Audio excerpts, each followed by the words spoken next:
Wacha nisome neno la Mungu. Roho Mtakatifu anasema yatosha hayo tu.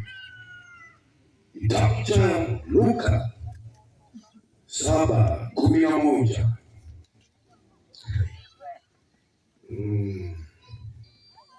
Baba mmoja alichungulia kanisa langu na jenga liko kama mageuzi.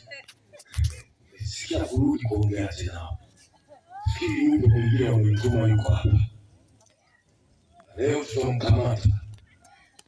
Alafu hawezi kuondoka, hata akitaka kuondoka hawezi kuondoka. Sasa mimi nilikuwa na kawaida natoka kwenye kijiji nilichozaliwa.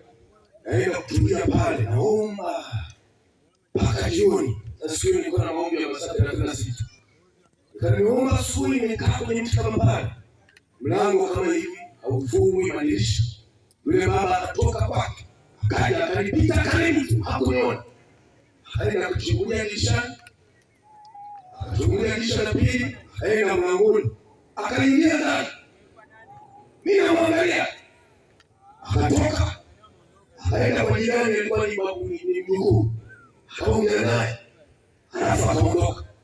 Mimi nikaja pale mjukuu wake, sema babu yako alikuwa anafanya nini hapo kanisani? Akasema mchungaji, kazana sana hili kanisa sijui kama litasimama. Ana babu yangu ni mtu hatari. Nikamwambia, nenda kamwambia hivi, kila ulichokuwa unafanya pale mchungaji amekuona. Sasa akasema uokoke, usipookoka watakuzika. Kesho yake napita pale, akaniambia mchungaji, naomba unipe kibarua cha kupalilia kwenye karanga zako. Unajua watu wana sababu nyingi. Si mzee anataka kibarua kwangu. Na mimi sikutaka kumuuliza ulikuwa unafanya nini. Nikamwambia tutaongea mzee. Kesho yake tena.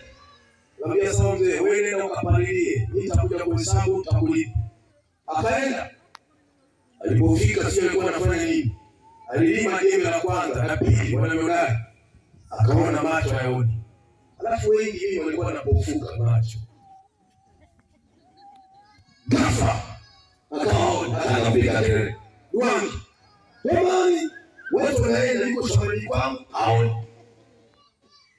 Wakampeleka mjini kupima kutoa macho watapona. Siku 3 wakaanza kuona. Walipomfikisha nyumbani akajisikia tumbo la kumkimbiza.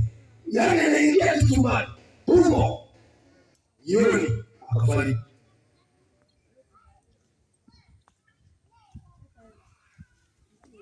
Mmoja akatumia pepo binti, wakamleta kanisani, binti akaokoka.